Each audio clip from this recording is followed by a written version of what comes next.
అందాల రాక్షసి మూడవ భాగం మరియు ముగింపు. హేమ ఆఫీసులో జాయిన్ అయ్యి మొదటి రోజు ఆఫీసుకు వెళ్తుంది. ఆఫీసులో అందరూ హడావిడిగా ఉంటారు. ఏంటి ఆఫీసులో ఇంత హడావిడిగా ఉంది అని ప్యూన్ను అడుగుతుంది హేమ.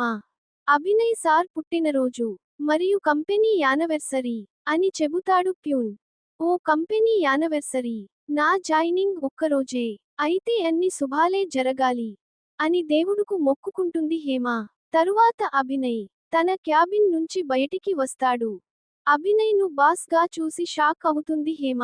అభినయ్ తనను ఎక్కడ గుర్తుపట్టేస్తాడో ఏమో అని అభినయ్ కు కనిపించకుండా ఆఫీసు అంతా తిరుగుతుంది హేమ. తరువాత అభినయ్ ఆఫీసు ఫైల్స్ పట్టుకొని క్యాబిన్ కు రమ్మని మేనేజర్ కు చెబుతాడు. మేనేజర్ హేమకు చెబుతాడు, ఫైల్స్ పట్టుకొని సార్ క్యాబిన్ కు వెళ్ళు అని. హేమకు ఇంకే ఆప్షన్ ఉండదు. ఫైల్స్ పట్టుకొని అభినయ్ క్యాబిన్ లోకి వెళ్తుంది. తరువాత హేమ, సార్ నేను మీకు థాంక్స్ చెప్పలేదు అని, నన్ను జాబ్లో నుంచి తీసేయకండి అంటుంది. అభినయ్, ఏమంటున్నావు, నాకేం అర్థం కావడం లేదు అంటాడు. మొన్న ఒక దొంగ బ్యాగ్ పట్టుకెళుతుంటే దొంగను పట్టుకొని బ్యాగ్ను తెచ్చి ఇచ్చారు. అది నేనే అంటుంది హేమ. హా, నేను మర్చిపోలేదు, అంతా గుర్తుంది. సమాజంలో దొంగతనం జరిగింది కాబట్టి అది నా హక్కు నిన్ను కాపాడటం. నువ్వు థాంక్స్ చెప్పనవసరం లేదు అంటాడు అభినయ్. సరే సారీ సార్, జాబ్ లో నుంచి తీసేయకండి అంటుంది హేమ. అభినయ్ నవ్వుతాడు. నిన్ను జాబ్ లో నుంచి తీయడానికి కాదు, జాబ్ లో పెట్టుకున్నది అంటాడు అభినయ్. హేమ మనసు కుదుటపడుతుంది. అభినయ్ కు తనను జాబ్ లో నుంచి తీయనందుకు థాంక్స్ చెబుతుంది. తరువాత అభినయ్ క్యాబిన్ నుంచి బయటికి వెళ్లి ఒక కుర్చీలో కూర్చుంటుంది. తరువాత అభినయ్ క్యాబిన్ నుంచి బయటికి వెళ్తాడు. ఈరోజు ఆఫీసులో లంచ్ ఆఫీసు తరపు నుంచి అందరూ కింద క్యాంటీన్ కు వెళ్లి మీకు ఇష్టమైనవి తినవచ్చు అంటాడు అభినయ్. తరువాత ఆఫీసులో పనిచేసే అందరూ లంచ్ చేయడానికి వెళ్తారు. హేమ వెళ్ళదు. అభినయ్ హేమను క్యాంటీన్ కు ఎందుకు వెళ్ళలేదు అని అడుగుతాడు. నేను లంచ్ బాక్స్ తెచ్చుకున్నా, నాకు క్యాంటీన్ ఫుడ్ తినాలి అనిపించదు అంటుంది Hema. Hema lunch box open చేస్తుంది. గుమగుమల వాసన వస్తుంది. హేమ అభినయ్ను తింటారా అని అడుగుతుంది. అభినయ్ తినను అంటాడు. పర్లేదు తినండి సార్ అంటుంది హేమ. తరువాత ఇద్దరూ నవ్వుకుంటూ మాట్లాడుకుంటూ లంచ్ చేసేస్తారు. తరువాత ఇద్దరి మధ్య బాండింగ్ పెరుగుతుంది. అభినయ్ కు హేమపై ప్రేమలో కలుగుతుంది. హేమ అలవాట్లు, హేమ మంచితనం అన్ని అభినయ్ కు నచ్చుతాయి. అభినయ్ హేమను ప్రేమిస్తున్నట్లు హేమకు చెప్పాలి అనుకుంటాడు.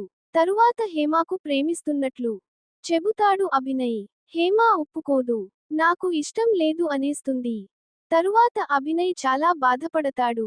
అభినయ్ బిజినెస్ పని మీదగా బయటికి వెళ్తున్నా తిరిగి వచ్చేలోగా తనపై నిజంగా ప్రేమ ఉందో లేదో ఆలోచించుకొని సమయం తీసుకొని చెప్పమని అంటాడు అభినయ్. తరువాత గౌతమ్ హేమను కలుస్తాడు.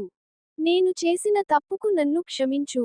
నేను నువ్వు ప్రేమించినంతగా నిన్ను ప్రేమించలేకపోయాను. నా తప్పు తెలుసుకున్నాను. ఇప్పుడు నిజంగానే ఒక అమ్మాయిని ప్రేమిస్తున్నాను. ఆ అమ్మాయిని పెళ్లి చేసుకుంటున్నాను అంటాడు గౌతమ్. తరువాత గౌతమ్ హేమకు ఒక మాట చెబుతాడు. నా వల్ల నువ్వు ఎవరిని నీ జీవితంలోకి రానివ్వలేదని, అబ్బాయిల మీద ద్వేషం పెంచుకున్నావు అని నీ ఫ్రెండ్ చెప్పింది. నా వల్ల నీ జీవితాన్ని పాడు చేసుకోకు. నిన్ను ప్రేమించేవాడిని నువ్వు వద్దనుకోవద్దు. నిన్ను ప్రేమించేవాడి దగ్గరే నువ్వు సుఖంగా ఉంటావు. ఎవరు నిన్ను నిజంగా ప్రేమించినా వద్దు అనుకోను అని అంటాడు గౌతమ్. గౌతమ్ మాటలు అర్థం చేసుకున్న హేమ వెంటనే అభినయ్ దగ్గరకు వెళుతుంది. అభినయ్ ఊరు నుంచి వచ్చి అప్పుడే ఇంటికి వెళ్తాడు. హేమ అభినయ్ ఇంటికి వెళ్తుంది. అభినయ్ కు ప్రేమిస్తున్నట్లు చెబుతుంది. ప్రేమపై ఒట్టు ఐ లవ్ యూ అని అభినయ్ కు చెబుతుంది. అభినయ్ చాలా సంతోషపడతాడు. అభినయ్ కూడా హేమకు ప్రేమపై ఒట్టు ఐ లవ్ యూ టూ అని చెబుతాడు. తరువాత అభినయ్, హేమ తమ ఇద్దరి ప్రేమలో చాలా ఒడిదుడుకులు ఎదుర్కొని తరువాత కుటుంబంలో అందరినీ ఒప్పించి పెళ్లి చేసుకుంటారు. సంతోషంగా ఉంటారు.